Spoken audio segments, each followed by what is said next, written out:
স্বাগতম জানাইছো সকলোকে ইউটিউব চেনেললে। আজি মই গৈ আছো এগৰাকী যোনগৰাকী ইউটিউবাৰে আমাৰ জনপ্ৰিয় অভিনেত্ৰী শ্যামন্তিকা শৰ্মা বা বিয়াৰ প্ৰস্তাৱ দিছিলে, তেওঁৰ ঘৰলৈ গৈ আছো আৰু তেওঁ কিছুমান কথা মই সুধিম। আপোনালোকে চাই থাকিব ভিডিঅ'টো আৰু আপোনালোককো চিনাকি কৰাই দিম। বলক তেতিয়াহ'লে এতিয়া একেবাৰে তেওঁৰ ওচৰত গৈ পেলাইহে আৰু আপোনালোকক লগ কৰাই দিম। আমি বিকাশ বক্সাৰ ঘৰ আহি পালোহি, কিন্তু ধৰ ৰাস্তাটো ইমান ঠিক নহয়, সেইটো কাৰণে গাড়ী থৈ মেলি আমি তাহাঁতৰ ঘৰলৈ খোজকাঢ়ি যাবলগীয়া হৈছে ৰাস্তাটোৰ কাৰণে। এতিয়া মই বিকাশ বক্সাৰক লগ পাই গ'লো আৰু বিকাশ বক্সাৰক মই মোৰ চেনেললৈ স্বাগতম জনাইছোঁ। ধন্যবাদ ধন্যবাদ। আৰু মই বিকাশ বক্সাৰক এটা কথাই সুধিব বিচাৰিছোঁ। এতিয়া আপোনালোকে সকলোৱে গম পাইছে তেওঁ যে এটা ভিডিঅ'ত ভাইৰেল হৈ পৰিছিলে ছ'চিয়েল মিডিয়াত, সেইটো হৈছে শ্যামন্তিকাৰ বিয়া যেতিয়া প্ৰস্তাৱ দিছিলে সেইটোকে বিষয়ক লৈ পেলাই মই এটা প্ৰশ্ন কৰিব বিচাৰিছোঁ যে তুমি যে শ্যামন্তিকাক কৈছিলা যে বিয়াৰ প্ৰস্তাৱ দিছিলা, যে কি ভাবি পেলাই তুমি বিয়াৰ প্ৰস্তাৱ দিছিলা? তুমি ভাইৰেল হ'বৰ কাৰণে নে সঁচাকৈ তোমাৰ তেওঁৰ বিষয়ে বেয়া লাগিছিলে নে? খেলটো এনেকুৱা ধৰণৰ দেই, এইটো শ্যামন্তিকা এটা সাক্ষাৎকাৰ দিছিলে দেই। মই সাক্ষাৎকাৰটো চালোঁ, চাই পিনে মোৰ মনটো একদম বহুত দুখ লাগিলে। কাৰণ আগৰ পৰাই চিনি পাওঁ, ভিচিটি জগতৰ পৰাই চিনি পাওঁ, তো তেতিয়াৰ পৰাই এনেই ভাল লাগে চাই থাকোঁ। শ্যামন্তিকা জানমণি কেনেকুৱা একদম পূৰা ভাইৰেল হৈ থাকে সেই সময়ত জানমণি বুলি ক'লে একদম পূৰা মেইন নহয় জানো, তো তেতিয়াৰ পৰা এনেই ভাল লাগে আৰু ভাল পাওঁ তো। আৰু তাৰ ইমান সেইদিনাখন যোনটো সাক্ষাৎকাৰটো দেই, এনেকুৱা কথাখিনি কৈছে তো বহুত বেলেগ দুখ লাগিলে। তো মই ভাবিছোঁ কাৰণ কেলৈ মই সেইটো কাৰণে মই দুখ লগা কাৰণতে যেন মই ক'লোঁ যেন মই শ্যামন্তিকাক মই বিয়া পাতিম বা মই ভাল পাওঁ বুলি মই সেইটো কাৰণে ক'লোঁ। এইটো বা মোৰ কোনো ভাইৰেল হ'বলৈ কোনো মন নাই, বা এইটো কোনো কিবা একো পইচা পাতিৰ ক্ষেত্ৰতো বা ভাইৰেল হৈ ভিউজ গোটাই হেৰি পাম বুলি মোৰ কোনো সেইবিলাক ধান্দাত দিয়া নাই। কাৰণ কেলৈ তই এতিয়া কিছুমানে কৈ আছে দেই, এই তই যেন এইবোৰ ভিডিঅ' বনাই দি আছ, তই ভাইৰেল হ'বলৈ তই ভিডিঅ' বনাই দি আছ তেনেকৈ কৈছে। তো মই এটা কথাই ক'ব বিচাৰোঁ দেই, তো মই এনেকুৱা যোনটো এতিয়া ডাইৰেক্ট কথাটো কৰিলোঁ যেন শ্যামন্তিকাক মই এনেকৈ বিয়া পাতিম আমুক তামুক, ঠিক আছে।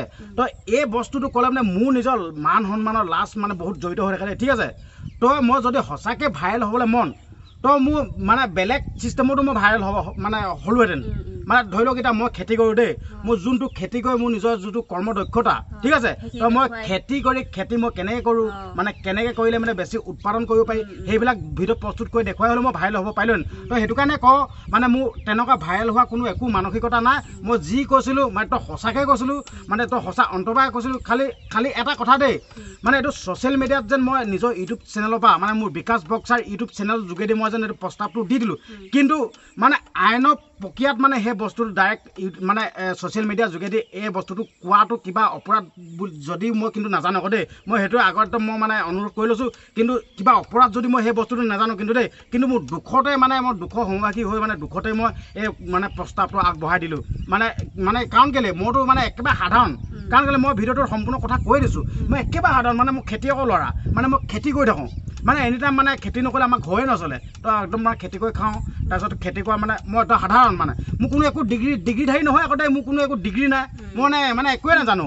মুঠত মোৰ যোনটো সীমিত জ্ঞান, যোনটো যেনেকৈ মই এতিয়া জেনেৰেলি কথা কওঁ মই সেনেকৈ মই এটা ভিডিঅ' প্ৰস্তুত কৰি দি দিলোঁ। কিন্তু তাত কিবা এইটো ৰুল ৰেগুলেশ্যন আছে, এতিয়া আইনৰ প্ৰক্ৰিয়াত কিবা আছে, কিন্তু সেইটো নাজানো আকৌ দেই। সেইটো যদি কিবা আছে যদি মোক পূৰা মাফ কৰি দিব দেই, মই এইটোৱে ক'লোঁ আৰু। হয় বাৰু, তেওঁ যি ভিডিঅ'ত নিজৰ চেনেলৰ যোগেদি যি কৈছে তেওঁ খেতিয়ক খেতি কৰোঁ বুলি, সেইকাৰণে ঘৰত আহি পেলাই তেওঁক মাকে ক'লে যে খেতি কৰা জেগাতে আছে বুলি, সেইটো কাৰণে ডাইৰেক্ট ইয়াত আহিয়ে তেওঁক লগ পাইছোঁ আৰু খেতিবিলাক দেখি ভাল লাগিছে। আৰু আপোনাক যে এতিয়া সেই ভিডিঅ' ভাইৰেল হোৱা ভিডিঅ' শ্যামন্তিকাৰ ভিডিঅ'টো লৈ পেলাই যে আপোনাক যে বহুত বেয়া কমেণ্ট কৰিছে, যে আপোনাৰ কমেণ্টখিনি চাই আপোনাৰ কেনেকুৱা লাগিছে? খেলটো এনেকুৱা ধৰণৰ দেই, যোন যেনেকুৱা মানসিকতা দেই, এতিয়া ধৰি লওক দেই, মই এতিয়া জাষ্ট এটা সৰু উদাহৰণ এটা দিম দেই।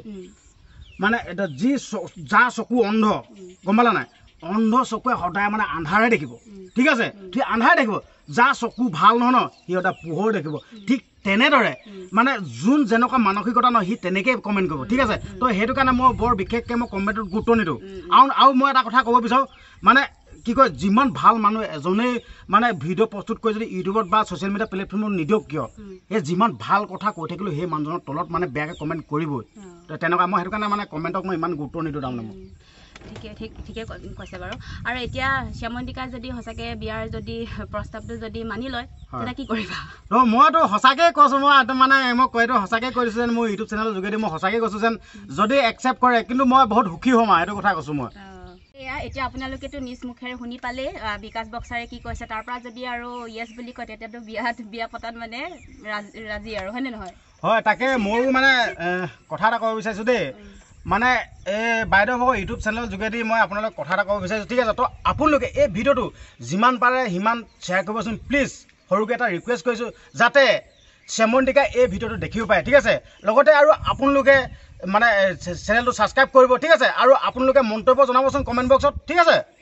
এতিয়াতো আপোনালোকে আচল কথাটো গম পালেই হয়নে নহয় ইমান বেয়াকৈ কমেণ্ট দিয়াৰ কোনো প্ৰয়োজনো নাই বুলি ভাবোঁ আৰু মই এতিয়া ঘৰৰ কথালৈ আহোঁ হয়নে এতিয়া তেওঁতো নিজে কৈছে খেতি কৰোঁ বুলি এতিয়া ঘৰত কোন কেনেকৈ আছে ঘৰ তোমাৰ পৰিচয়টো দি দিয়াচোন তো আমাৰ ঘৰত এই মা আছে দেউতা আছে তাৰপিছত মই তাৰপিছত লগত বাই এজনী আছে আৰু ভাগিনটা আছে আমাৰ মানে পৰিয়াল সিমানেই আৰু ঘৰটো মানে জেগাডোখৰ নাম কৈ দিয়া এইটো মানে গোলাঘাট ডিষ্ট্ৰিক্ট মেৰাপানী 1 নং উপৰাটানীত হয় আমাৰ ঘৰ ঠিক আছে তেতিয়াহ'লে ইমানখিনি ব্যস্ততাৰ মাজত যে তুমি আমাক ইমান মানে টাইম দিছা তাৰ বাবে বহুত বহুত ধন্যবাদ আৰু সকলোৱে যাতে মোৰ চেনেলটো ছাবস্ক্ৰাইব কৰি দিয়ে আৰু এইফালেতো বিকাশ বক্সাৰ সোণোৱাল মানে চেনেল এটা আছে আপোনালোকে সকলোৱে চাব মোৰ মানে ছাবস্ক্ৰাইবাৰখিনিয়ে হয়নে বহুত বহুত ভাল ভাল কথাবিলাক মানে তেওঁ কৈ থাকে নিজৰ চেনেলৰ যোগেদি ঠিক আছে তেতিয়াহ'লে আজিলৈ আহোঁ ন ঠিক আছে ময়ো তোমাক মানে ধন্যবাদ জনাইছোঁ কাৰণ কেলৈ তুমি ইমান মানে আঁতৰৰ পৰা আহিছা গোলাঘাটৰ পৰা ন তো ময়ো তোমাক বহুত বহুত ধন্যবাদ জনাইছোঁ বাকী মানে এই বাইদেউৰ চেনেলটো আপোনাৰ চাই থাকিব দেই নিজৰ বুলি আৰু এয়াই হৈছে বিকাশ বক্সাৰৰ গাঁও আৰু এয়া চাওকচোন ইমান ধুনীয়া আৰু লগতে পুৰা পাহাৰখন লাগি আছে বিৰাট ধুনীয়া এখন গাঁও হয় আৰু বিকাশ বক্সাৰৰ সকলো পৰিয়ালকে লগ পাই বহুত ভাল লাগিলে বহুত মানে সহজ সৰল এটা পৰিয়াল হয় আৰু বিকাশ বক্সাৰ কেনেকুৱা নহয় মানে ভিডিঅ'ত ঠিক তেনেকুৱাই হয় ৰিয়েল লাইফতো বহুত ভাল লাগিলে কথা পাতি আৰু এতিয়া আমি ঘৰলৈ যাওঁগৈ বহুত মানে দেৰি হৈ গৈছে এয়া আৰু ৰাস্তাটো বহুত বেয়া সেইটো কাৰণে গাড়ীখন আমি বহুত দূৰত থৈ এয়াই আছিলে বিকাশ বক্সাৰৰ ঘৰ এতিয়া আমি যাবলৈ ওলাইছোঁ এয়া মাক হয় যাব ওলাইছোঁ